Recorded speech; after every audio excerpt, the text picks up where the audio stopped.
Hello, Internet! Gino, that Pinguino Greco here again with another episode of Deep Listens. And today's episode is brought to you by an unfortunate fact.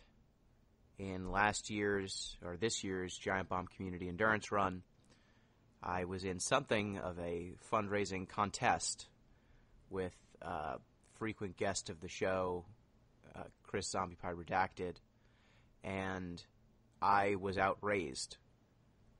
Despite having my greatest fundraising year on record, and despite the fact that the show overall did well, he demanded a price for outraising me.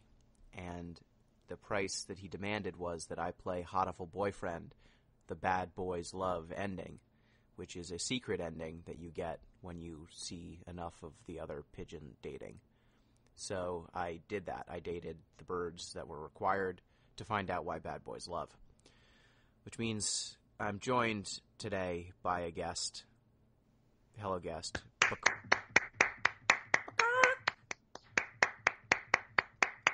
Insert Evangelion quote. Gino, I'm glad we're all here today to talk about what I think is one of the greatest games we've played on the Deep Listens podcast. One of the greatest stories, one of the greatest visual novels, one of the greatest overall just things ever experienced in the history of this podcast. We are, of course, talking about My Horse Prince. Yes, also My Horse Prince.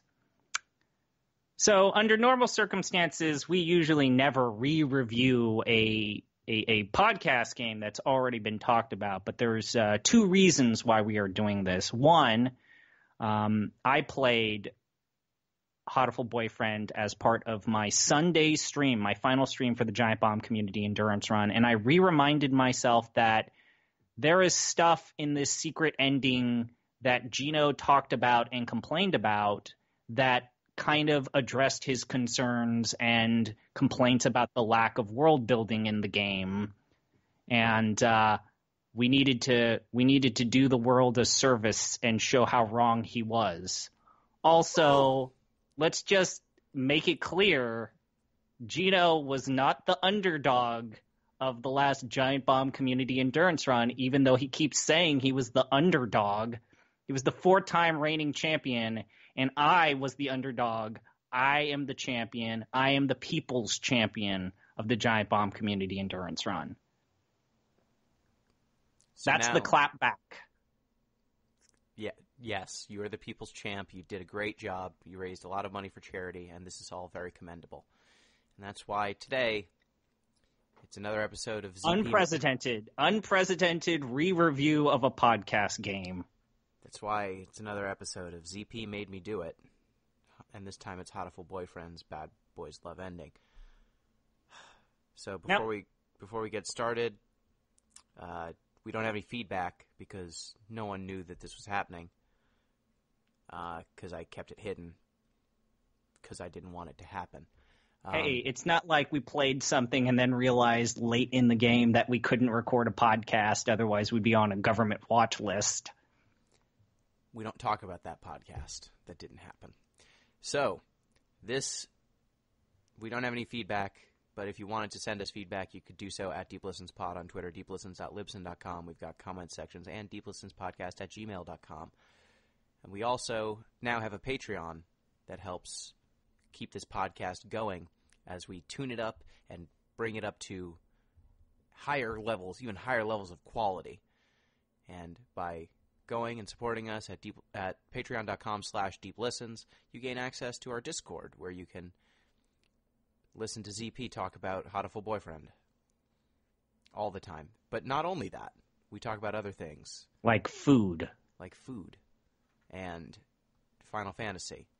And sometimes card games. Sometimes Drakengard. We talk about a lot of things on the Discord. It's a fun community, and it's like this, but all the time. So go ahead, support us if you can. And now, without further ado, let's talk about Hatoful Boyfriend. I guess I should summarize how to even get this secret ending, because it's a bit of an ordeal, so wouldn't you say, Gino? Those who didn't listen to our first Hatoful Boyfriend podcast, you can listen to that. I'll summarize it for those who missed it. Hatoful Boyfriend is a game where you play as Hiyoko Soaka. Yep, Hiyoko Tosaka. Okay, there we go. Who is a girl who goes to an otherwise all-bird high school because it's the post-apocalypse, a avian flu of some kind. You don't know. You don't know that part. Well, the birds became smart, and humanity down fell. So okay, let's go with that. Now they're on even ground somehow, but most of the humans seem to not be doing so hot, because you live in a cave on the outskirts of town, and the birds seem to have houses. So you play as a human girl going to a school with a bunch of apparently male birds, or, we don't know. A bunch of birds, and you date them in a dating sim-like fashion. You go to school, you raise your stats, you hang out with the birds, and then after a while they open their heart and their minds to you, and you have a happily ever after ending until you so it seems, until you date enough of them. Who do you have to date to learn about the bad boys? I don't fucking know. I just date them all. Okay, I dated them all. I believe it's Ryuta Sakuya, who I think has is it Sakuya or Yuya that has 2? I think so. You need. So one. Sakuya has 2. You definitely it unlocked for me when I dated Ryuta, Sakuya. Kazuaki, Yuya Nageki. I didn't need to date Kazuaki. I dated Nageki. That's unfortunate. Yuya, Oko-san once, but I don't think that was necessary. No. And I don't think you needed to date Angel. No, you didn't. That's unfortunate. So do you want me to just run down some of these options? This will be quick. Ryuta reveals himself to be the boy next door. Yeah, the boy next door. His dad is dead, and he has to care for his children, or his brothers and sisters, hence why he's not in a club, and he's the default love option. You find out that the girl used to live next to Ryuta, but mysteriously is now living in a cave in the outskirts. Sakuya is a fantail pigeon. He is a French elitist and casual racist, but you later find out that he is a part of a well-landed elite family that runs some sort of pigeon corporation.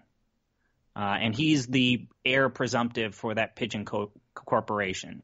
You have Kazuaki, the math teacher, your homeroom teacher and math tutor. He constantly falls asleep.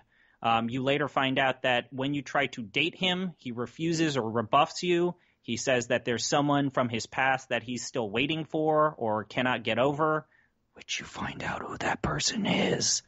And then you just kind of like casually just end up being friends rather than a formal romance option. Nageki, you He's date. He's a mourning dove. He's a mourning dove. You hang out in the library with him, but you start to realize no one knows who Nageki is, and you find out he's a ghost.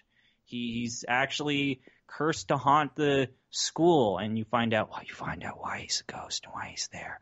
Yuya, you realize, is a secret agent, and this is in canon. In the normal base game, this is your only introduction that they're about the war between doves, the Dove Party and the Hawk Party, because Yuya is a member of the Dove Party, and there's 2 political organizations. The Dove Party wants birds to live in harmony with humans, and the Hawks want to kill all humans. And so you join him in his effort to basically travel the world and be secret agents. Shu, evil Dr. Shu, boy howdy. He's a creepy doctor, and in the base game, in his standard ending, he just straight up aces you. He murders you and then just murders you. In his second alternate ending, he murders you still, but then he pickles your brain in a jar and then lords over it and talks about how much he loves your brain and loves you. Awesome. Oko-san is the president of the school's athletic club. He's a great athlete, but he's dumb as bricks. Well, he's a fan-tailed pigeon who still speaks like a bird. Yeah, everyone else speaks as a bird, English or Japanese. He's on a quest for pudding, and his ending culminates either with you helping him to realize that he needs to leave the school to find the great pudding, which is a metaphor for finding his true love, or he ascends to an alternate plane of being and becomes the god of pudding and transforms into a pudding. I believe you actually got ending. I got the ending where he ascended to pudding. He ascends to pudding dimension. And then you have Ongal Hugir. He's a bleeding heart dove pigeon. He's a member of the school's manga club, and it turns out he's a really good artist and wants to go on to write fantasy stories, but he seems to live in his own little dimension where he believes that the world is like an anime Japanese role-playing game. I forget what it's called. It's the gimmick of Chunibyu, which is sophomore syndrome, where you start to kind of like feel like your fantasies become a reality. And you later find out that he has this kind of like, you end up fighting the evil doctor. You're jumping ahead. No. You end up fighting the evil doctor. This is his ending in the game. Okay. And he's trying to unleash a Cthulhu monster and opening a dimensional rift into the hellscape world. And you have to stop him by killing him in a JRPG battle. So you kill the doctor and no, you defeat the doctor, close the portal, and then stuff happens. Huh. There's Azami, who's a sparrow. Not a part of Bad Boys Love ending. Yeah, in fact, all of the stuff that happens off campus is not a part of this. Yeah, so which is disappointing. Azami's the last two endings that we didn't mention. She's a finch, and she's cool. And she says, carve it into your soul. Yep. So you have to get a certain number of these romances. They kind of all... I forgot... I didn't realize this until I played it a second time, but these storylines kind of hint that there's this deeper mystery that you're missing out on. The game does a decent amount of foreshadowing that there's something up about this school. Like, everyone seems like they're interconnected. You get these references to the greater world, but it doesn't quite go all the way, as they say, about what that connective tissue is. There's a bunch of times where, the game jumps time periods rapidly. Like, one day will be Monday of 1 week, then you'll jump to Friday, then you'll jump to 2 weeks later. It's just all over the place in terms of how the timeline is constructed. So that kind of leaves you disoriented. It feels like even when played normally, the game is in fast forward. And as you kind of have certain events, you'll realize that stuff just doesn't line up right. Like, if one thing that I noticed with this Sakuya? Yeah, Sakuya. Sakuya La Belle. Sakuya, at the end of his ending, you find him, like, wandering around, and other birds are wandering around as if something bad has happened. And he's like, don't ask what's going on. Don't worry about it. And for a while, like, Nageki is like, don't ask me about my past, don't ask me about anything. And even when you get to his ending and you find out he's a ghost, he just leaves cryptic foreshadowing messages and then disappears. So almost all of these endings hint at something going on outside of what the story tells you, but they don't pull anything together. And it seems like those endings serve to set up the Bad Boys Love ending, but they are not canonical in that ending. They leave an air of mystery. Not only are they not, but the Bad Boys ending even upends parts of the story that you learn by interacting with these romance options. I mean, basically it undoes a lot of that world building. And we'll talk about why that's the case. It's really good. It's really good. So after you've dated enough of these birds, when you hit new game, it will tell you, hey, do you want to lead a normal life or do you want to fulfill a promise? Now, before we jump into it, there might be people who are listening to this podcast thinking, oh, man, I think I want to do this after we talk about it. Gina, how long did it take you to do all of the romance options before you got the ability to do the Bad Boys Love ending? Maybe 15, 20 minutes, because I actually read I pretty much...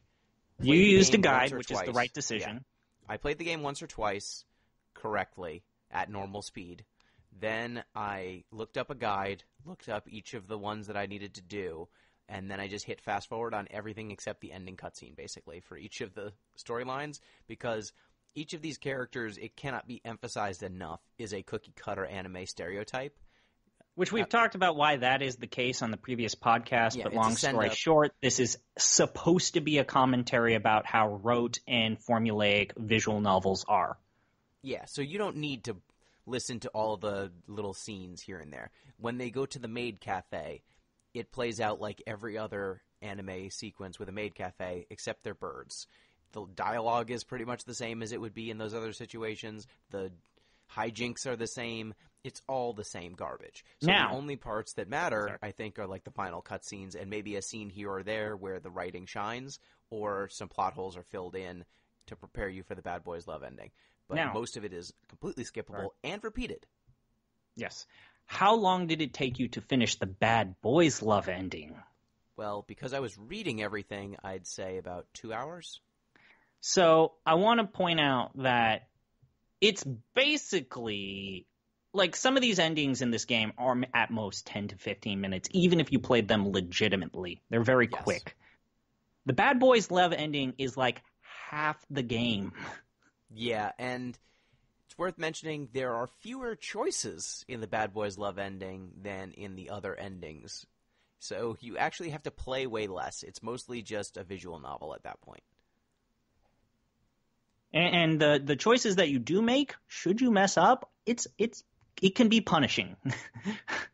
Can you die? I didn't die. You can die. You can die. The last confrontation, basically the giant critique of Persona, Gino, you can totally mess up that engagement at the end. Awesome. Okay. So, you jump into this, you make a choice. You basically need to pick the prompt that says, would you like to fulfill a promise? There's this ominous voice asking you about promises.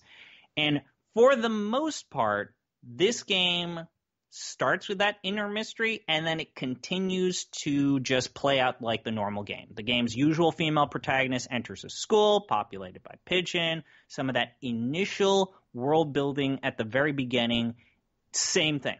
Where things really start to ducktail is when you reach midterms, and as you attempt your exam, the protagonist slips into a narrated dream sequence where she recounts witnessing the brutal murder of her parents. Yep. She mentions that her parents were mediators for some birds, between birds and humans, because there's beef between birds and humans, and you learn this in the Yuta ending, that there was some sort of bird virus that killed a bunch of people, and people in retribution killed a bunch of birds. And so there's bad blood between these two sides because birds were carriers for a super virus that also made them super intelligent. And humans don't like that they are now second place on the planet. Now, the next hint that something is up doesn't incur the start until maybe the second semester. I believe it's second semester, September, when the female protagonist notices Ryuta is not in class when the final period ends because she always walks home with him. For me, there was a giveaway because Angel was suddenly showing up. Yes. And I didn't feel like I did anything to prompt him showing up in the story. And I was like, oh, weird. I guess I'm doing the Angel ending instead of the Bad Boys Love ending. But no, he will show up. She enters the infirmary to see if he's recovering from an illness or is sick. Basically, the recurring joke is that Ryuta is constantly getting sick, but you find out why that's the case. And just full warning, that is officially the point of no return. Once you get past this scene, not only are you entering the Bad Boys Love ending, you are going to change your opinion of Hatoful Boyfriend completely. My opinion's just about the same. It's just this is weirder. This is even weirder and more nonsensical than I thought. I think it adds I think it adds a lot to the game.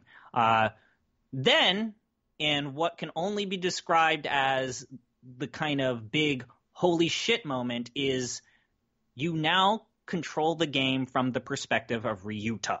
And the characters even transform into modified versions of themselves. Like Sakuya is no longer just a pompous fantail pigeon. He becomes like this rabid xenophobe. And like he refers to the human race as being vastly inferior and talks about, he just shows all of these kind of attributes that weren't entirely present in the main game. And when the class that you're in gets even weirder, you get your first lecture that is not present in the standard game, where you discover about more information about the avian flu that wiped out more than half of humanity. Yep. And it's called the Chiron virus. Like they use all of these very technical terms, but basically it is as Gino said, humanity was destroyed by the avian flu. We tried to modify it, but it ended up causing the avian species to mutate, so they achieved sentience. And pigeons evolved first, which is why pigeons are the smartest. Yes. Which is hilarious. And there's actually a class stratification, Gino. It's the reason why pigeons view themselves as superior. Yep. But that's why Oko-san doesn't speak as well as everyone else. Gino, what about Ryuta's female human companion? What in the world happens to her? So she catches a hot one, she gets murdered, and then chopped up into a bunch of pieces and shoved into boxes that are given to each of the different classes in school, and they all open them at the same time because it's supposed to hold school supplies. And Ryuta's like, oh man, I got blood on my wing, but I don't think I cut myself. And then they open it up, and the girl's head is in it. And then it becomes a murder mystery. And also the game even modifies its structure. It uses title cards called Class 1, Class 2, Class 3, and it breaks down its structure almost into like the idea that you're going through school periods, like first period, second period, third period, so on and so forth. So we are now officially in the Bad Boys Love ending. We've got Ryuta, who's opened a box where the love of his life has been decapitated and chopped up into bits, and he's looking at her head. Sakuya, hearing a commotion, enters the classroom, asks what's happening, and just as he sees what's in the box, there's this klaxon. There's this klaxon that plays, and an alert blares out that the school is officially undergoing a state of emergency. Everyone goes to the gymnasium. We hear that basically Hiyoko's body parts were spread all over the school's campus, and then an announcement is made by the school's principal, who I should remind you is a character that does not exist in the regular game. Yeah.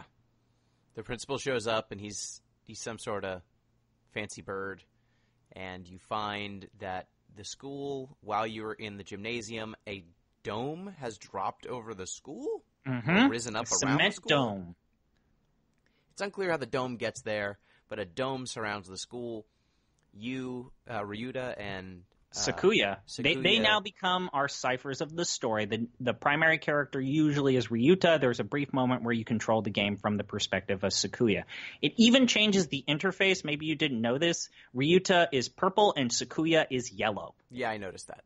Yeah, they changed the color. Which is a nice touch. It's a nice touch that they even changed the interface color to show that you're controlling a different character. They did change a variable in their code, yes. And the two decide to basically be Sherlock and Holmes, except one is a racist xenophobe and the other is this kind of impressionable young teenager.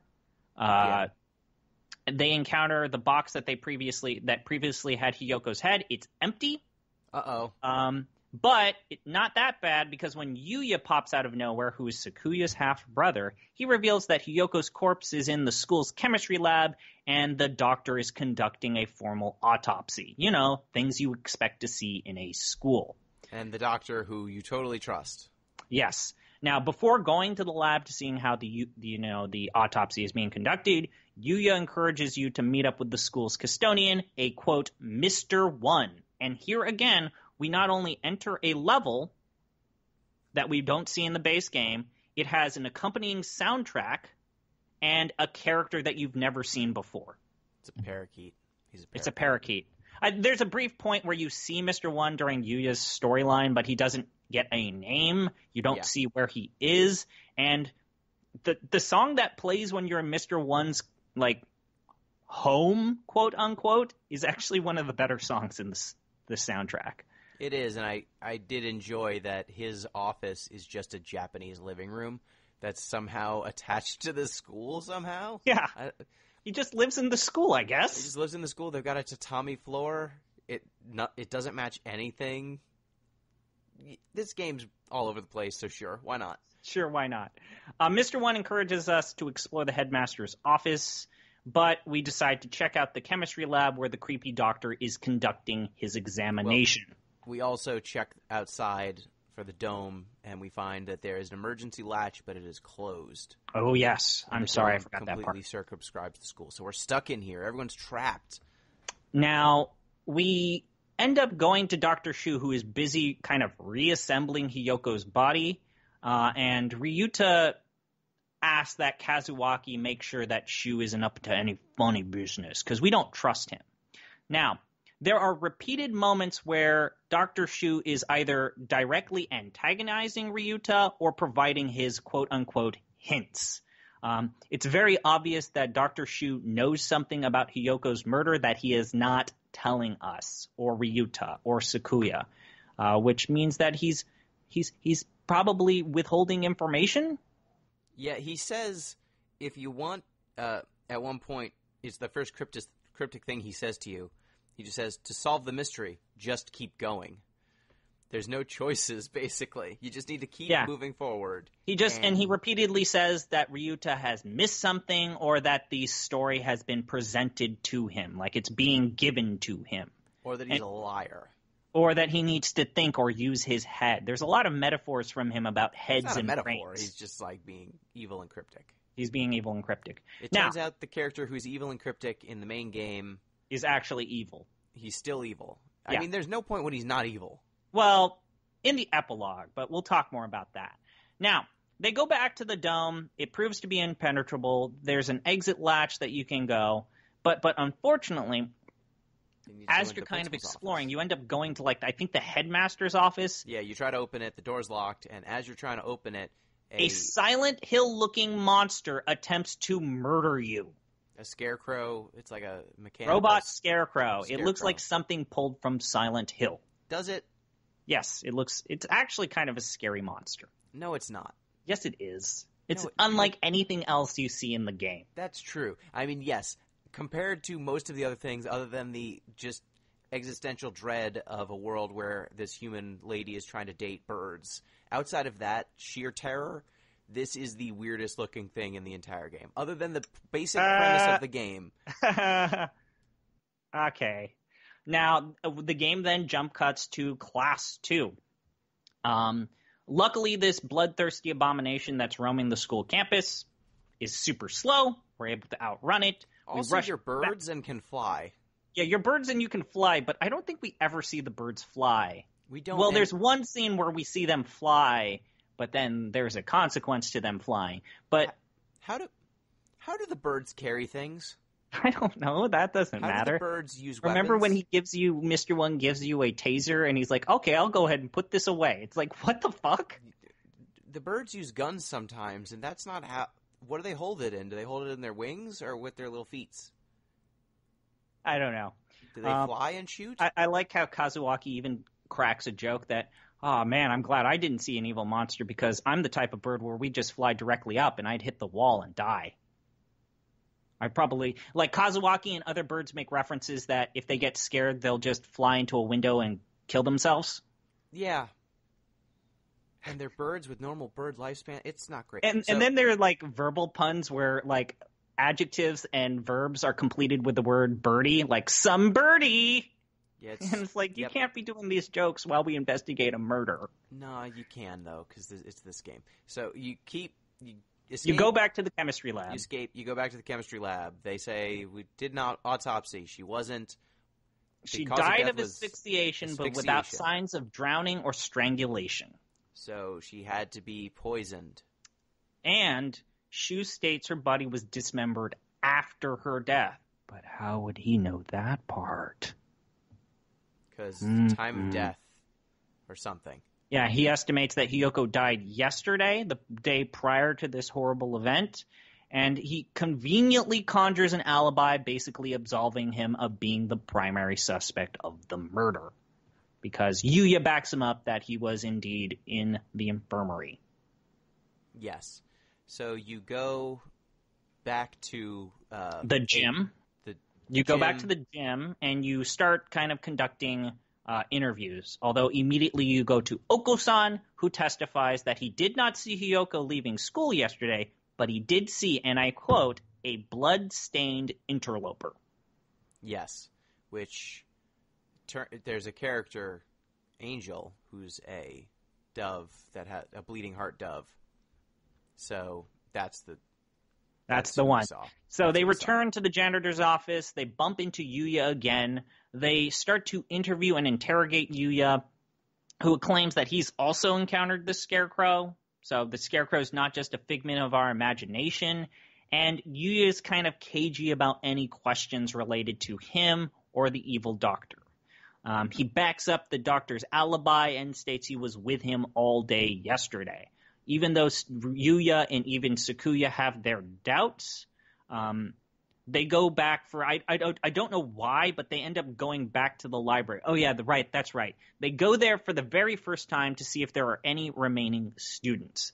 They find nothing suspicious, but we end up Ghost Boy.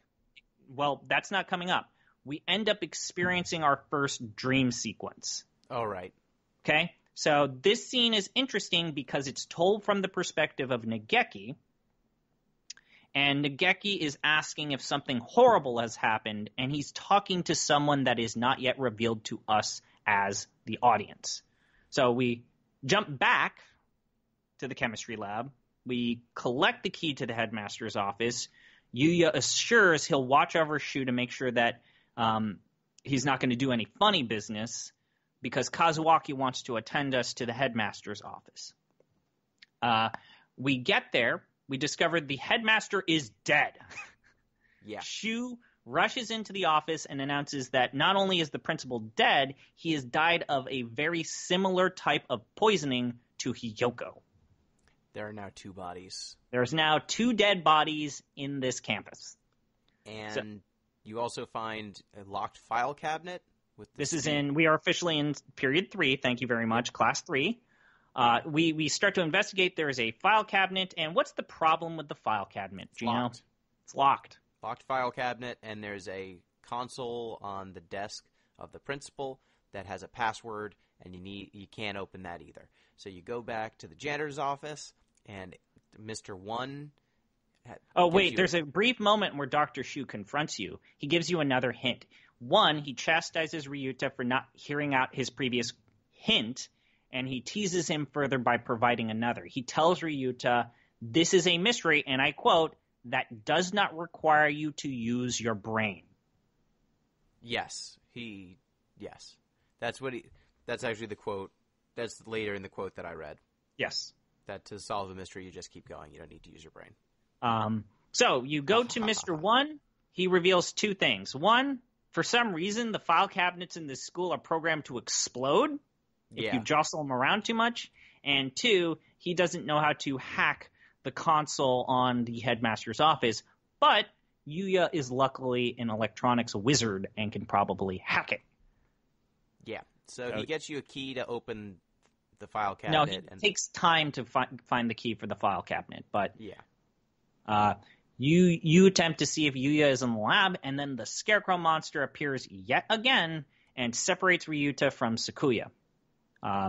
Ryuta ends up going to the library, and this is where you meet Ghost Boy. This is where you meet Ghost Boy Nageki.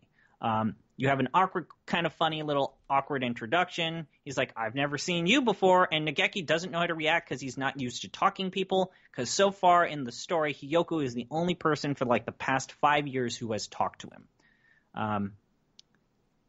And Nageki speaks to a ghostly blue flame also. Which appears like from time to time and is kind of weird. Like there's even a funny little moment where Nageki's like, you arrive and Nageki's like, yeah, I'm just as concerned about this blue flaming fire thing as you are. Yeah, because the blue flame is the dead girl. Yes. Nageki claims he knows that Hiyoko is dead because he has seen her ghost, and when Ryuta tries to inquire for further details, he disappears in a burst of light, leaving Ryuta in an unconscious state. You return to the chemistry lab. You reconvene with Yuya and Sakuya. Yuya agrees to hack the principal's terminal. They go there. Quick, funny-duddy. You open up the terminal.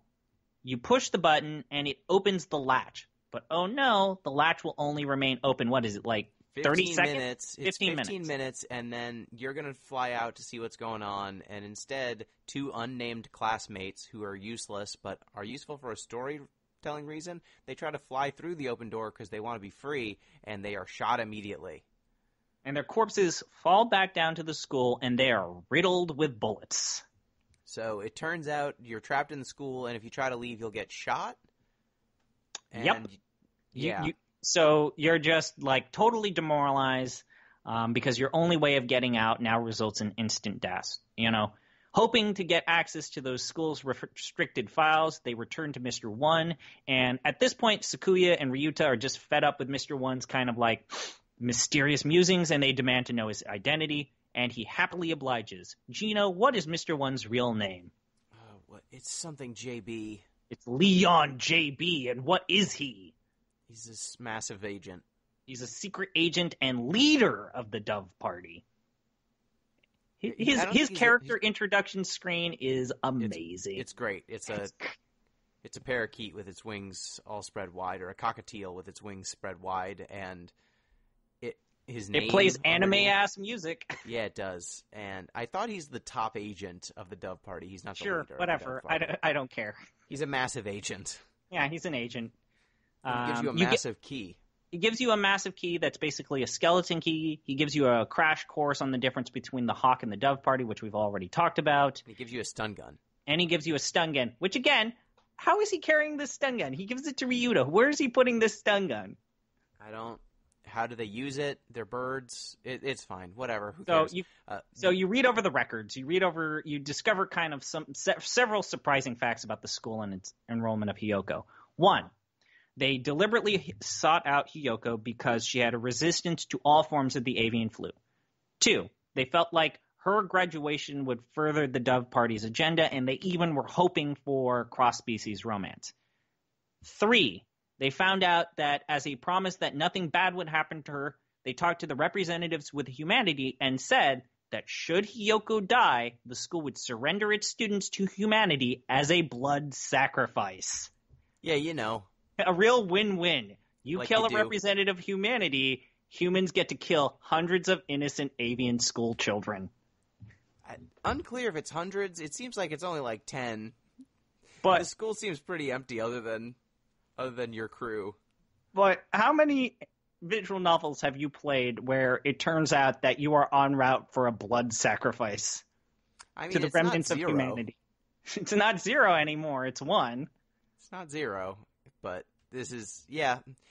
The stakes keep escalating. Every time you think that they're done escalating the stakes, they continue to escalate them further. You find out that the school is only like 10 years old. So yeah. That's suspicious. You find out that the dome will lift 12 hours after its deployment, and at that point, the school's inhabitants are basically delivered to humanity.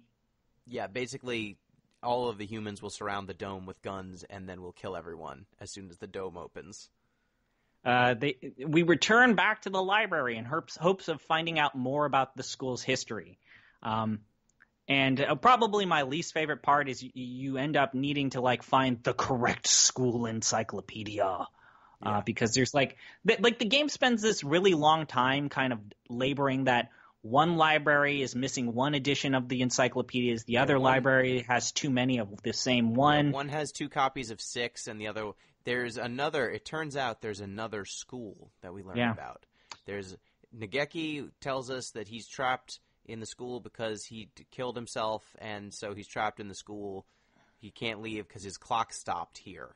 There's a funny little moment where he asks, are you a hallucination? It's like, you're asking a hallucination. If this were true, you're asking a hallucination if you're hallucinating. Nageki is kind of one of my favorite characters in this storyline because he's just so, straight to the point. It's like, yeah, the shit you're looking for is over here. Come over here. Yeah, you need to go into this old school that I think Nageki tells you about, and you use the massive key to get into this build. Or no, I think you just break in. You just break into it, and you're just kind of investigating this, and you end up checking out the other encyclopedias, and you encounter a cabinet titled, in all caps, Operation Hatoful. Yes. But inside the files are it's only like the name, none of the rest of the files are there. And you find that the encyclopedia is one, there's an extra 6, so the other one must have like the extra 9, so you go back to the library. They pick 6 and 9, Gino. I know.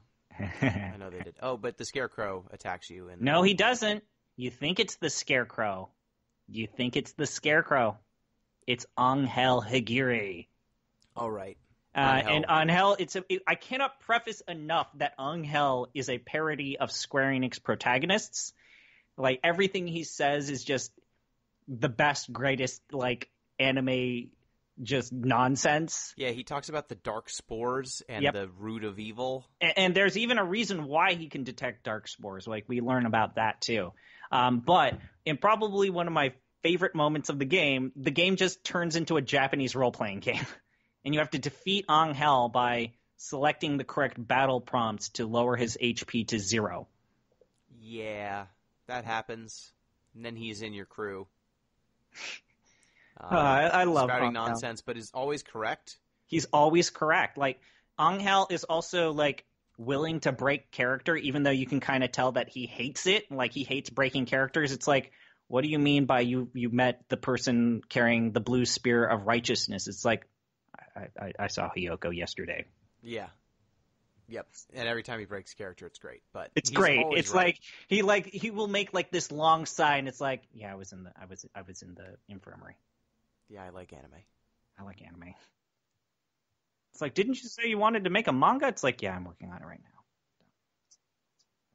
It's gonna be good. Chapter 5 starts unlike any of the ones previous before it because it starts with a flashback. And it's a flashback to Sakuya's childhood. Oh, man. Sakuya's character arc is probably my favorite moment in the game because of just how fucking great it is. It's the best. It's the best. Is it? It's so good. Angel's is better. You think Angel's? Well, Angel's comes full circle. Like, you find out that the crazy guy isn't actually crazy. But yeah, he's always right. Angel knew what was up. He knew it immediately, and his anime senses tingled correctly. Sakuya being an uptight asshole. But finding out why he's an uptight asshole and how he shouldn't have been shitty to his stepbrother, man, oh man. So let's jump into it. So this dream sequence, there are multiple dream sequences where Sakuya is basically being bred to be the heir of his father's company, and he's told to refer to his Yuya as his half-breed stepbrother. He constantly calls him mongrel. And he's just being taught that you are Harry Potter racism. You are a pigeon. You are better than everyone else. Harry Potter racism is the best way to put it. He basically views everyone else as muggles, that beneath him, half-bloods, that sort of thing. And he starts to kind of mount a defense for Dr. Shu while throwing his half-brother under the bus. And you find out that Dr. Shu did some sort of medical research that saved his father's life. But Ryuta is not having any of it. So they identify that they need to go to the school's infirmary. But they're worried that Dr. Shu or Yuya could, like, distract Ryuta from conducting his investigation unimpeded.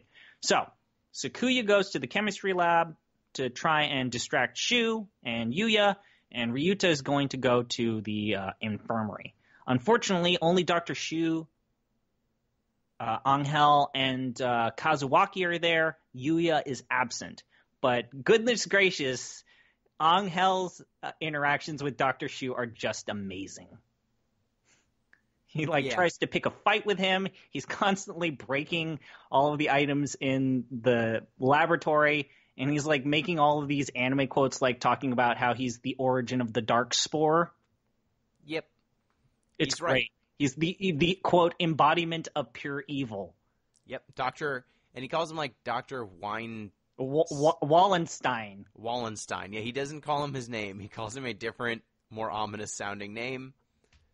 And it turns out he's right, of course, obviously. So we return to Ryuta, who's in the infirmary and attempting to locate some clues. Question here. Yes. At any point did you think Angel didn't know everything that was going on? Like, the game plays it off like he's just so silly, no one should take him seriously. At no point did I think that he was not 100% correct. I don't know if he's just a cipher for the story, or, like, I don't think that he's 100%, like, cognizant of, like, oh, yeah, there's a secret school thing down there. Like, no, he leads you there. No, he helps you detect the spores. Are you asking if, like, he's playing he's playing a character so as that he can basically give you the answers, or do you think that he believes in his character and his character leads us there? I think that Angel knows everything that's going on, and he's just saying pretending? It in his role play way. He's figured it out. They keep saying it's intuition and he's a lunatic, but all the people who say that are in the dark, and he is constantly right about everything he says.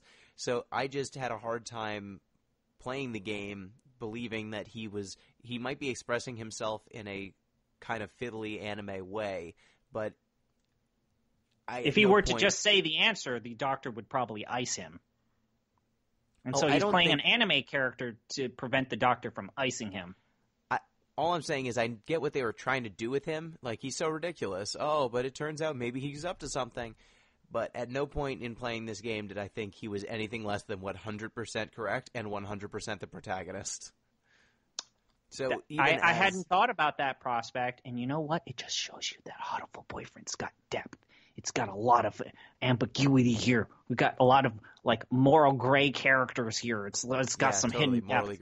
Gray. It's got some hidden depth. I just Are you saying that Angel might be a character of the year candidate? No. What I'm saying yes, he is. What Admit I'm saying is, admit it. Even if this game is supposed to be sending up tropes, if you just reproduce the trope, it's not actually a criticism. I still think it's a criticism of the trope because they're showing how shitty it is and how funny it is. Anyway, so you go to the infirmary and you find a couple of files. So there are multiple files. There's one for Ryuta, one for Hiyoko, one for Sakuya, one for Nageki. And just as you're about to read the entry on Nageki, someone from behind knocks you out. The files are missing, but you luckily discover Hiyoko's bloodstained ID card, which in no way factors into your investigation, and it's never addressed again.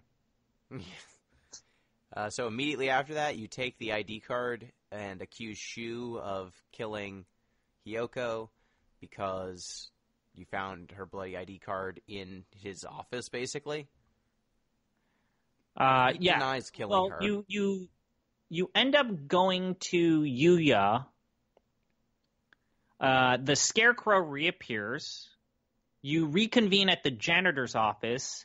Sakuya is in denial that this doctor that he's been groomed to worship like a god could be evil, and he thinks that his brother is up to no good and framing the doctor.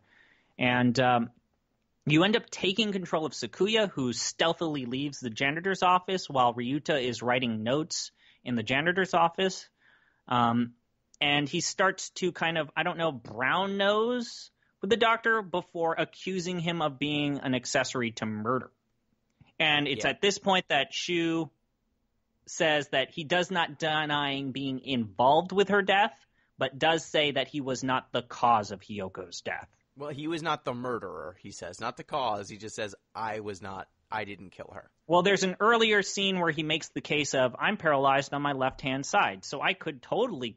Right-hand side. I couldn't chop up her body. But let me tell you how I would if I had both of my arms working perfectly normal. Yeah. So he knows a lot about dismembering a body, especially a human body, even though he's got little dove pigeon hands. Yeah, and Sakuya accuses the doctor, and then the doctor pulls out a knife and attempts to ice him. The screen goes black, and instead of seeing a bloody Sakuya, you see a bloody Yuya with an actual knife sticking out of his side. Yeah, so he saves Sakuya. They have a heart-to-heart, and we find Dr. out... Shu summons the Scarecrow and refers to the Scarecrow as Labor 9 and then taunts us to meet him at the restricted area. Yeah, in the basement in the old school. And then we find out what the deal is between Yuya and Sakuya. Yeah, it turns out that Sakuya isn't Yuya's half-brother. He's his full brother. Because their stepfather murdered their biological father and then to marry their mother, and then their mother had an egg with their biological father. He agreed he would adopt Yuya, but they would have to destroy the egg. So Yuya took the egg and hid it in secret and raised it like his brother. And then when his father conceived a child, he took the egg of their of the evil dad egg and he smashed it, and then he put in his biological original father egg there. That checks out. It's a great story, Gino. What is your problem? What don't you like? They're full brothers, and then Sakuya's like, oh man, I shouldn't have been so shitty to you. You're my full brother. This changes everything. But Why it's okay. aren't you more enthusiastic? It's one of the greatest plot twists I've ever seen. You took a very small knife wound. This will be fine. And then he's like, actually, there's neurotoxin. There's neurotoxin. You find out there's neurotoxin and that the doctor has been, like, creating poison in secret in a school lab. This is in a high school lab and infirmary, Gino. Yep. He's been making poison. Yeah, he is. And then we go back to Nageki, and we find out that Nageki has remembered what happened to him. Well, you go to the library janitor. Sakuya's he's just suffering. He's in a bad way at this point. So when you ask if he wants to join your adventure, he just doesn't respond. So you go to the library, and there's Nageki talking to this massive blue flame in the middle of the library. And it's the girl. Yeah, it's the girl. Ghost. It's very obviously the girl, even though the characters are not smart enough, other than Nageki, to piece things together. So Nageki admits he knows he's a ghost. He doesn't know why so far he's able to communicate to Ryuta and Hyoko and just those two. But he says that he's found an encyclopedia. It has a treasure trove of files about Operation Hatoful. And so they decide to read over it, and they discover that in the original school campus, it was the original school campus, right, Gino? Yes. That the Hawk Party was looking to weaponize the Chiron virus to kill off humanity, and they find out the Nageki once had a strain of it in his blood, and so they got him into the school. Well, they brought him in the school. No, they get him because he has a uniquely weak immune system. And the virus that they want to build... Oh, we have to talk about the fucking Hurtful House incident. How could I forget about the Hurtful House incident? Hatoful House. So there was a house of orphans. Orphans from the Great Human Bird War. Yeah, war orphans from the Great Human Bird War. This game has war orphans, Gino. It has everything you want in a Final Fantasy game. Nope. So a bunch of humans from the Human Liberation Front come, and they kill a bunch of the war orphans because humanity, why can't they just get along with... Oh, man. Then they get to Nageki, and what happens when they get to Nageki? When they get to Nageki, they die. But the mediators. Who were the mediators of the Hurtful House incident? It was Ryuta and... No, it wasn't Ryuta. It was Hyoko's parents. Hyoko's parents were there, and they were negotiating. They failed to save all the kids and all of the orphans except for... two. Nageki and his older brother, who's a quail, die. And they get a house together. Yeah, but Nageki's in a bad way. His immune system, he needs a lot of medicine. There's no cure, but we learn more about that later. He eventually gets a letter from St. Pigeon Nation's Institute offering him an education with medical accommodations. Yes. Unfortunately, he quickly finds himself being used as a test subject for the Hawk Party. Yes, and he becomes a bioweapon who is a walking disease, basically. and then he ends up getting just series of humans led to him, and then as soon as they are exposed to him, they die. And after murdering enough of them via his virus, he burns himself alive and destroys the old... Well, he damages the lab in the old school because he wants to... he can't bear the emotional toll. He makes the case that he doesn't blame humans, that he wants to live in cooperation with humans. Yeah. So that's his deal. We learned about that, and then we go to the old school. You got a map. You get a map. Head out for like the old chemistry room or supply room in hopes of finding an entrance. But there's no doors. There's no door. And then just mysteriously, the math teacher Kazuaki just pops in, and he's got Angel in tow. And this is where I think your theory about Angel is maybe on point, because they use Angel to trace the demon spores and find a secret hidden basement that looks like a science fiction set pulled from a 1960s era alien invasion movie.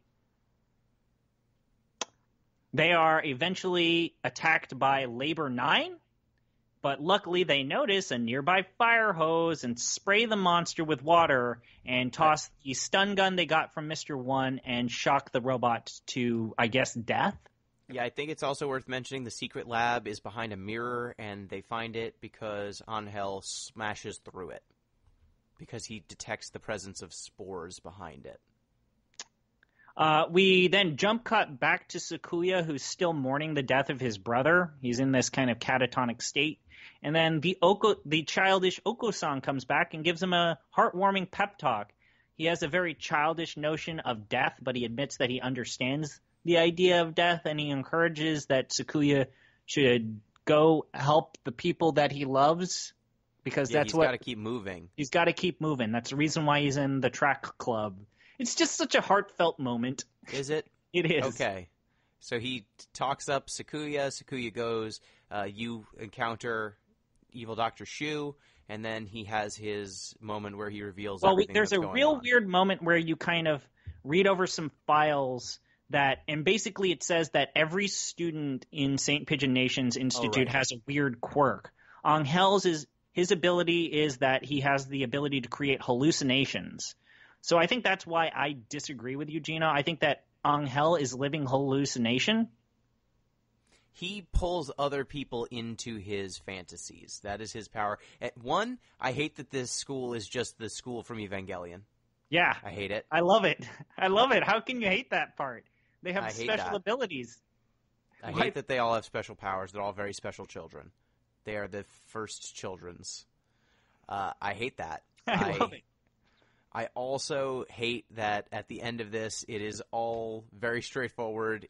All of the characters who you thought were good are good. All the characters you thought are bad. They just weave an even more extravagantly dumb story around it. It's awesome. But it contains all of the same elements that were present in the regular endings. I think you're not giving the story credit enough. No. No. So you go into the underground laboratory. You quickly encounter Dr. Shu, as you said. He reminds Ryuta... Huh?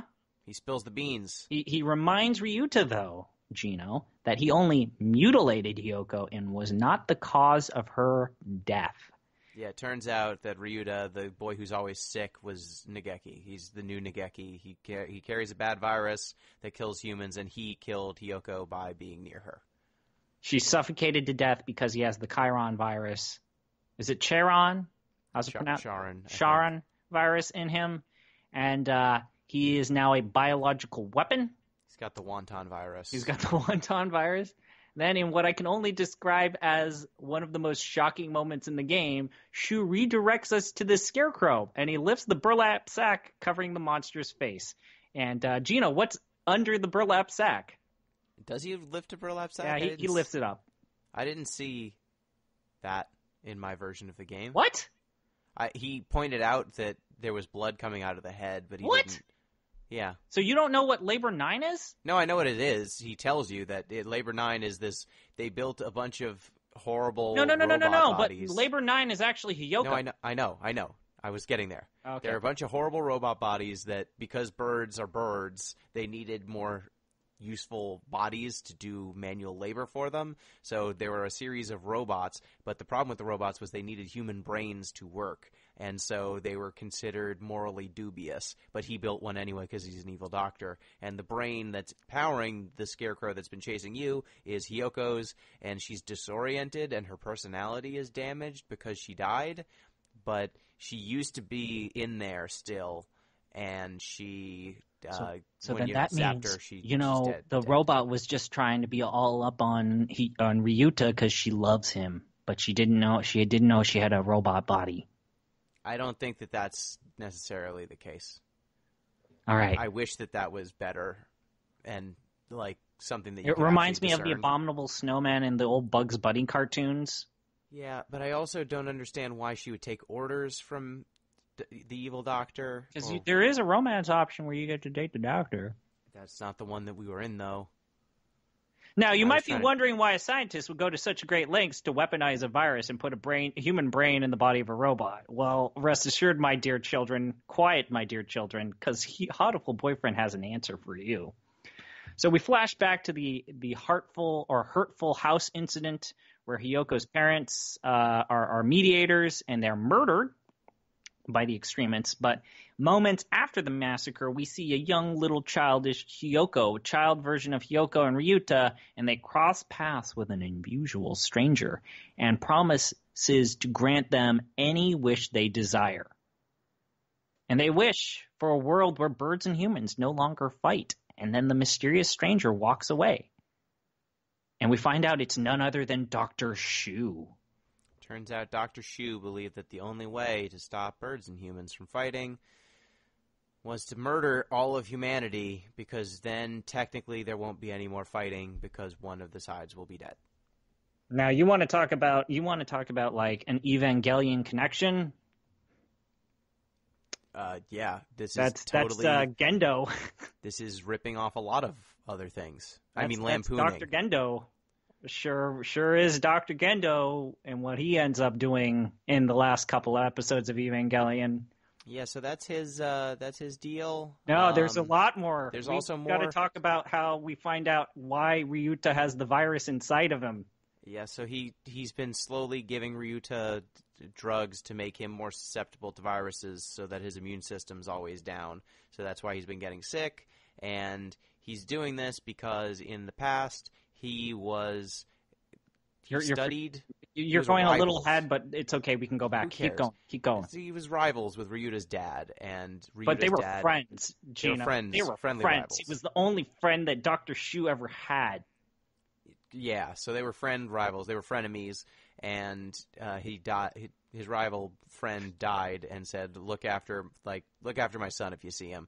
And so Dr. Shu met Ryuta, but stalking Ryuta, waiting for him to ask for a wish. Basically, yeah, and then he granted it. But back into the present tense, he's like going to conduct his final experiments. And we juxtapose back to Angel and Kazuaki, who are trapped in a tank and dying thanks to the doctor filling the room they are in with poisonous gas. But luckily, drops a big cage on them. Oko-san and Sakuya arrive and stop them from meeting an untimely demise. They meet up with Ryuta, who is glowing red because now we need to fight Shadow Ryuta. Yeah, we get punished Ryuta. And we have Shin Ryuta. We need to fight Ryuta in a JRPG turn-based battle to bring him back to his senses. And when it seems like we failed, the ghost of Hiyoko appears and begs Ryuta to stop hurting his friends.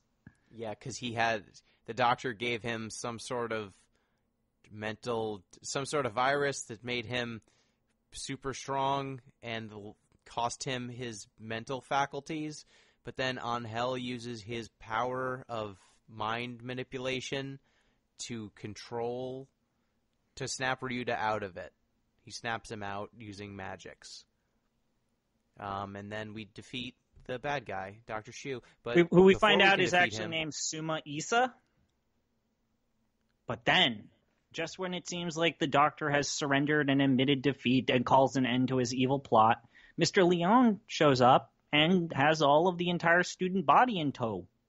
And after Shu agrees to stand judgment for his crime, Mr. Kazuaki pops out. And what does Kazuaki do, Gino? He shoots Shu in his good side. With a gun. With a gun. And then he reveals that he's actually Nageki's older brother who has undergone a face change and has been slowly... He went through bird plastic surgery, thank you very much. He gets a name change and bird plastic surgery and has been slowly infiltrating the school to try and find the remains of his brother so that he can take what is left of his burned brother's body. But we have to talk about the flashback, Gino. We have to talk about the flashback. So he goes to the basement the very day that his brother burned himself alive. What about the flashback, Gino? What about the flashback? There's two flashbacks. There's the one where he's talking about how he works after school because he's getting his education on, but he wants to bring food back to his orphanage because the orphans that he's with are his only family. Yeah, they're his family, so working, it doesn't just help them, it helps him too. And he has a conversation with Nageki about how he's got to take care of himself, and they're going to dedicate themselves to each other. And then there's a scene where it's like drawn in watercolor almost. It's like or Crayola crayon. Yeah, it's way better animated. It looks better than any of the other shots in the scene, but then they kind of just scroll the JPEG down to the bottom of the screen. It looks so bad. To fade it out. It looks terrible. This game always looks terrible. Oh, come on. There's some good moments here. Oh, it's intentionally terrible. Yeah, I enjoyed that. I enjoyed how terrible it was. And we find out that one time after working real long that he came home and his orphanage, it's been blocked. They're under hostage and he hears gunshots. And so he goes in and he finds out that the one person he really cared about the most, Nageki, is still alive. Fuck all these other orphans. All the other war orphans are dead. They don't get names. They don't get names. Yeah, well, actually, Gino, in the Hatoful Boyfriend Christmas Day special, they do get some names, and you actually live out the lives of a war orphan in the Hatoful house. Nope. Okay. So you end up living in like this flat while Nageki is working full time and getting his education, he's just constantly getting sick. Kazuaki is the one who's getting his education and working around the clock to support them. And we find out that the cause of we find out the Nageki's illness, we don't know what it is. Every single doctor doesn't know what he is. Well, but he has a bad immune system. He has a bad immune system, and everyone tells him that there's nothing they can do. But they end up getting a letter from St. Pigeonations Institute who invites Nageki to join their school, and they promise that they'll use their state-of-the-art medical facility to help them. The letter is written by none other than Suma Isa, basically Dr. Shu. Not basically, it is Dr. Shu. Dr. Shu. Dr. Shu's trying to get him for his bioweapons program. We know all of this. The only thing we didn't know was that by the end of it, the day that Nageki burned himself alive was the first day Kazuaki came to visit him at school. Yep. So he gets into you're school. Forgetting the whole metaphor is that he's not supposed to say the word fine because fine is a trigger that things are not fine. And so he gets a letter, and the letters start trickling, and then eventually he says, I'm fine in the letter, because, of course, if you're going to send a letter, all you write is one sentence saying, I'm fine.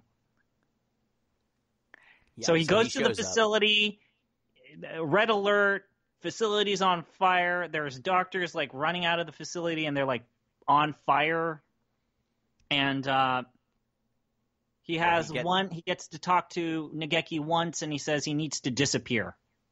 Yeah, and so he burns himself alive, and he says two things. He says, bring me home, or make sure there's no trace of my body left. And then we don't learn the second one. Don't spoil the second one. Don't spoil the second one, because we got to go through some shit to find out what the second thing that he said. So it turns out that that moment has scarred Kazuaki, and he got a face change so that he could take revenge. He's been plotting his revenge for 5 years. And now he's going to enact it, and he wants to bring his brother home, so he takes Ryuta into a side room. And we find out later that the doctor transferred the only part remaining of Nageki, which is his liver, into Ryuta. Yeah, he implanted Nageki's disease-ridden organ into cells into Ryuta. So now Kazuaki pulls out a knife and starts motioning it at his stomach. Yeah, like, where are you? Where are you in there? And then Nageki says, "Bro, I got this. Let me take over your body." Yeah, it turns out that the reason why Ryuta could talk to Nageki was because Nageki's soul was now trapped inside of him because he's now part Nageki. Uh-huh. And so he gets possessed by the ghost of Nageki. So while he possesses Ryuta and he starts talking to Kazuaki, he hears this other voice that's telling him to kill and murder. And we find out there's a shadow Ryuta. There's a shadow Nageki. And then what ensues next is a Persona-style demon negotiation sequence. Yeah, and if you say the right things, then he ends up letting you go, and he's convinced that the evil Nageki is actually his own guilt, that he has twisted into a maniacal rage and need for revenge. So you go ahead and you help him deal with that, and he decides that instead of murdering Ryuta and cutting his liver out, he's gonna let everyone go. But wait, there's more. So Ryuta, they realize, oh, hey, we don't need to die in a blood sacrifice. We can just explain the situation to humanity, even though humanity has it written in a contract that they get to kill all the students in a blood sacrifice. Also, how are they transporting the school? Are they transporting the school, or are they transporting the students? I don't know. How did the dome appear? How did the dome appear? It's made did of they cement. drop a dome? Is this like the Simpsons movie? Yeah, did they drop a dome from above? It's cement, so I don't think it could have come up from the ground around the... So anyways, for some reason, humanity, once we learn we tell them all of the events of the Bad Boys Love ending, they find it to be like totally reasonable, and they call off the blood sacrifice. But Ryuta realizes he can't go back up to ground level because he's got the virus in him. Yeah, so he's gonna stay down there in the lab with Hyoko's zombie brain, and they're gonna hang out together. And Sakuya promises him to one day find a cure and come back. Yeah, and he'll be alive. And then Hyoko's brain starts talking to him. Yeah, they didn't leave him any food, so it seems like they're just going to cryogenically freeze him, like that one Raider player who got his feet all frostbitten up. Yeah, it's they leave him behind, and then he talks to his neighbor, and now they're going to live in the school together. And for most, this is when the game is over, but for me, because I did every romance option, the game plays an epilogue. What happens in the epilogue? The epilogue starts out just playing that opening theme. You know the opening theme when you boot the game up? And it's on loop until you finish the epilogue. So it turns out the first thing you see is Yuya is okay. He's alive and well. Because basically, Mr. Leon, revived him with the antidote moments before leading the schools into the gym. And then Sakuya's all up in arms like, I cried over your deadness. And then he basically is like, well, I guess I need to treat you better now. And then Yuya's all like, aw, shucks, remember, I'm your real brother. And then you go over you find Oko-san and Angel, and they're up to their usual nonsense. Angel seems to think that Oko-san's up to no good, and that there might be something to this pudding dimension. And Angel warns him that the pudding dimension has demons in it and will bring forth the world's end. And then if you think that things couldn't possibly get any weirder, we see Kazuaki pushing Shu in a wheelchair. Shu is actually less glum, and Kazuaki agrees to attend to his medical needs for the rest of his life, even though that Shu is directly responsible for the death of his brother. Yep. And then Sakuya turns his attention to Dr. Shu and asks him to review some recent medical trials. And Shu admits that it's been a perfect success. And Kazuaki declares, today is the day. So the three of them enter the cryogenic chamber, housing Ryuta. And upon reaching the chamber, Sakuya excitedly asks Ryu to wake up, reminding him that he wouldn't go back in his word. And then it smash cuts to black, and it says, "Thank you for playing this game." I tried to Google, because you said that you see Hiyoko's head. I tried to Google Hatoful Boyfriend Hiyoko head, and don't Google that. Did you see the image? No, there's no image of her head. There's just a bunch of fan art of people drawing her head. No, it's not an actual head. It's just, he says burlap sack, and it's like written in text. It's not an actual thing. Yeah, I know. That's why I was, when you Are said you it, saying that the internet has memified Hatoful Boyfriend and forgotten the whole point of this game, what it was trying to do? I'm saying that there are a lot of fan drawings of Hiyoko's disembodied head being held by the human-drawn version of Shu. And then there's also a bunch of drawings of Hiyoko with the human version of what these people seem to think Hiyoko looks like with the other birds, but they're human forms. And I just think that someone should have the courage to draw her with the birds. That's it.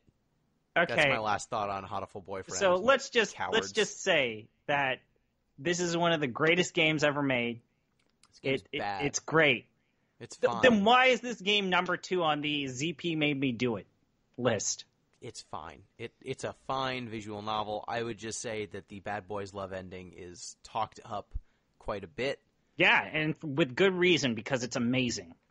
I mean, in comparison to most of the other... This is a game that was made for the internet age. Yes. It is made for streaming. It is Gino, made for think memes. about the legacy of Hatoful Boyfriend. When we go to Steam and we hit new releases, we have to scroll through like 60% bullshit anime visual novels. And you want to know why?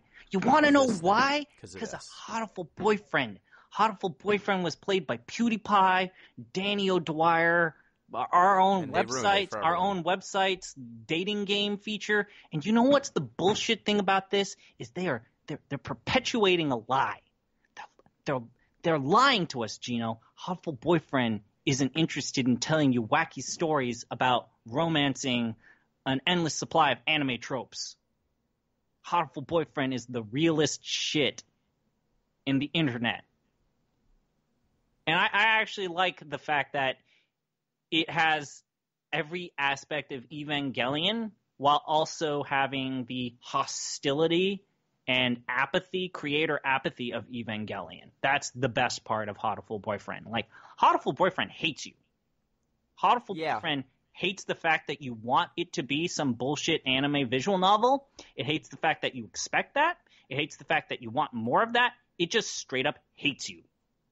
But it will totally give you all of that bullshit. It is exactly that. And then it burns it to the fucking ground, Gino, kind of like Evangelion. It burns it to the ground, because then all of these characters that you think are shiny, happy people in a world, they start mocking you, and everyone's miserable, and they have these just maddening journeys into chaos. Do they? Yes. Do they? Because Shu, his 2 good endings, he murders you. Angel, in his ending, draws you into a weird fantasy world. Sakuya is an asshole until you learn about his family history and how he doesn't want to follow in his dad's footsteps. All of these characters continue to be the same characters. They're just put in a slightly more heightened situation than their already very heightened situation. I feel like this ending not only addresses why that is bullshit, it also dismantles this sense of audience entitlement in the visual novel genre, where people want their happy, let's eat Christmas cake together and play Kumbaya and pass the pudding. I mean, it goes from being a very overt paint-by-numbers dating sim / visual novel into a murder mystery that burns all of that shit to the ground.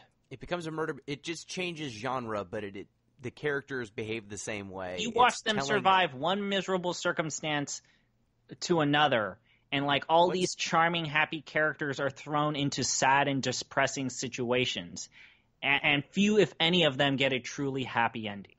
What's that visual, or what's that game with the like weird bear? It's another Japanese. Danganronpa. Yeah. So doesn't it just basically change from a dating sim to Danganronpa? I feel like Hatoful Boyfriend is a little more daring because Hatoful Boyfriend just straight up just gives it to you raw, whereas Danganronpa takes its sweet-ass time to dance around the issue that this bear is murdering people. Yeah, I think this game, it does a genre swap, but it is a different anime trope fest. Now, admittedly, the one criticism I have to agree with you is the fact that it's ridiculous you have to go to such great lengths to just know what the fucking game's reason for being is, let alone its namesake. Like, you go the entire game not knowing what the word Hatoful Boyfriend means. It turns out it's hurtful.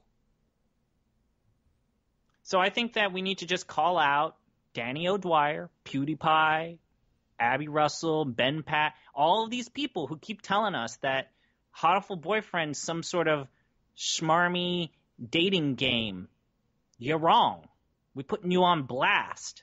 No, we're not actually doing that. I apologize. I take it back. I take it all back. But no, yeah, I think more people should know that the person who created Hatoful Boyfriend hates this genre, and it becomes very obvious they hate this genre when you play the Bad Boys Love ending.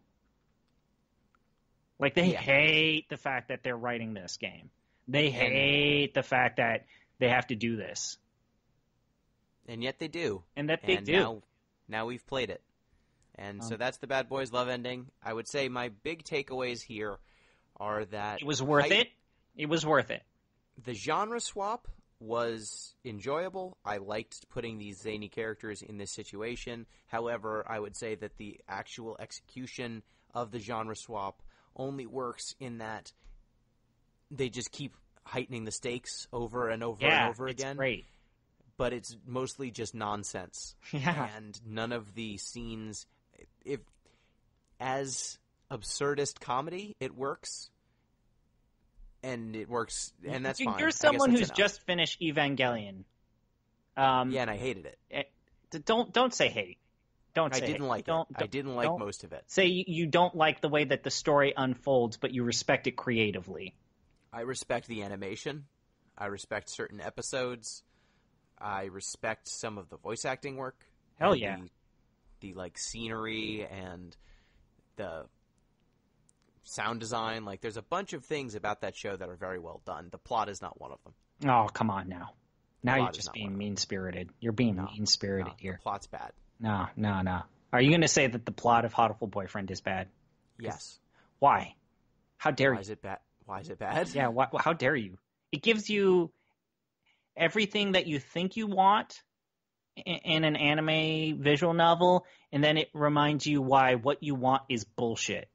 Who are these people that want a bird dating sim outside of to stream it for Twitch purposes? There's more than one, Gino. There's more than one. I mean, I did just see their fan pictures, and apparently there's some that were in it for the bird dating. Yeah, so that's Hatoful Boyfriend. If you like the bird dating part, write in. I'm not gonna kink shame you. That's fine. If you want to. Yeah, Gino. Don't be a jerk. If the bird dating sim is what you're here for, that's fine. At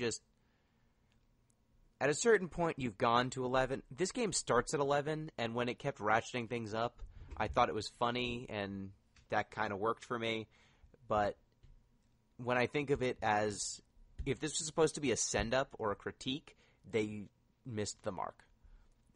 They did a good job of creating an absurdist piece of comedy, and grading on that scale, it works perfectly. But if you were trying to do this as a deep, incisive criticism of the dating sim genre, you completely failed. And it's clear to me now why these people are trapped making these games forever. Because they completely missed the mark on send-up and instead have created a paint-by-numbers dating sim that contains a paint-by-numbers thriller. What you're saying actually reminds me of one of my all-time favorite Roger Ebert reviews. His byline for the movie Freddy Got Fingered is one of and overall that's one of the greatest. Like, if you want to learn like how Roger Ebert is one of the greatest reviewers of anything and ever.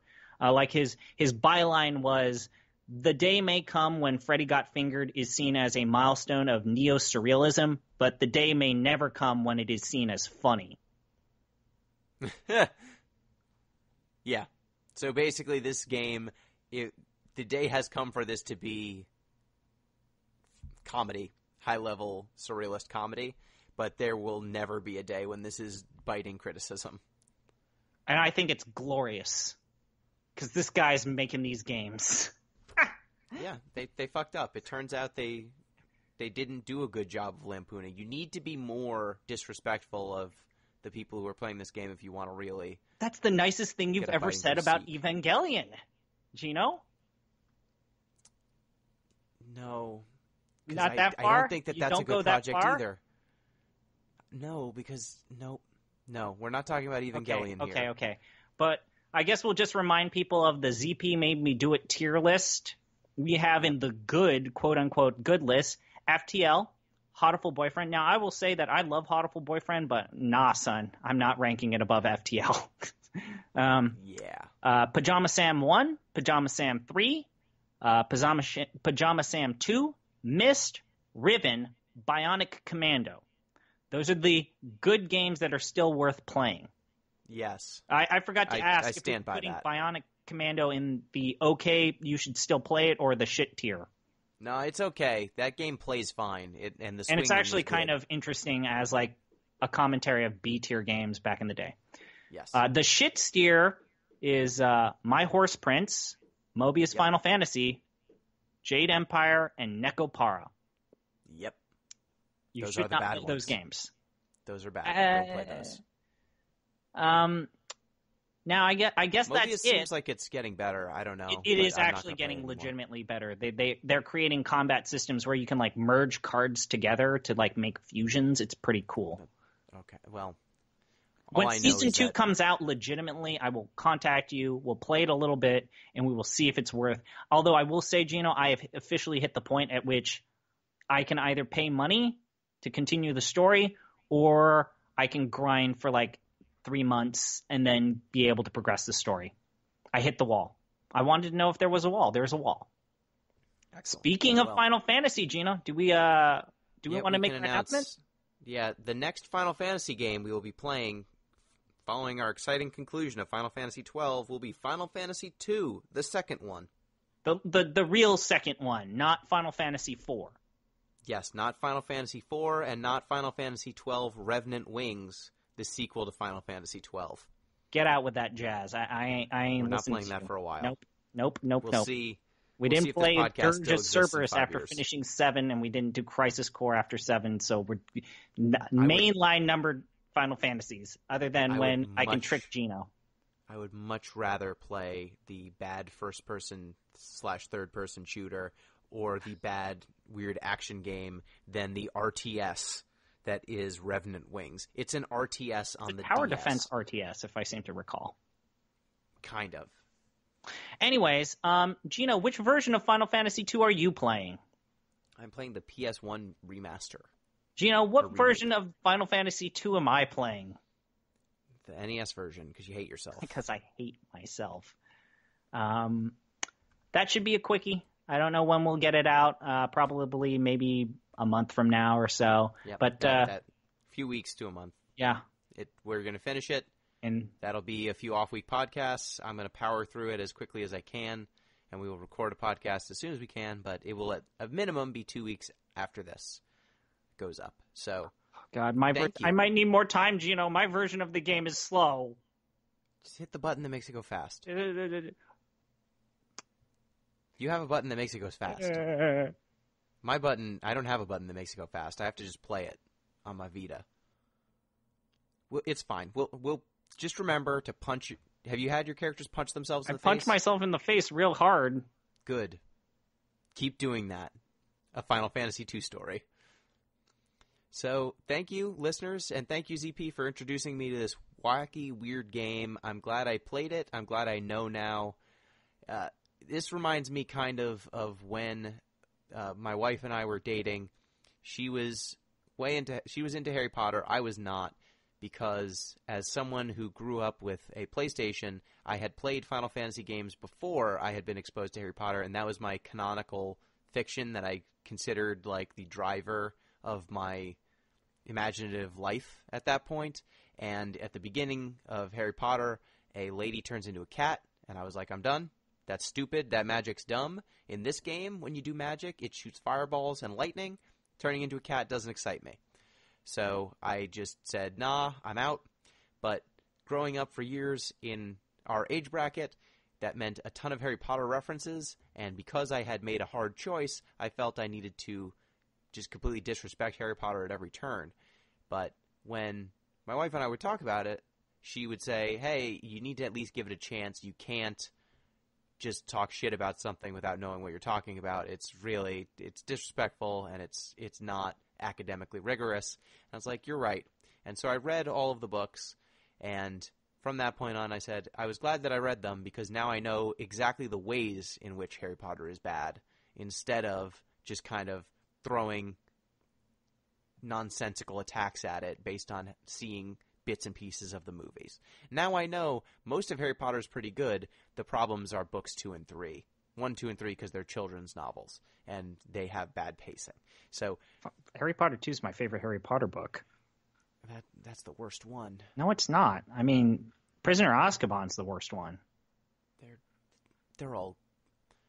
I think 1, 2, and 3 are the worst ones because they're anyway, children's books. But so I'd like to... That's my stance now that for means Hatoful next Boyfriend. time we're going to be playing more visual novels because this is the new spin-off series that I'm going to do.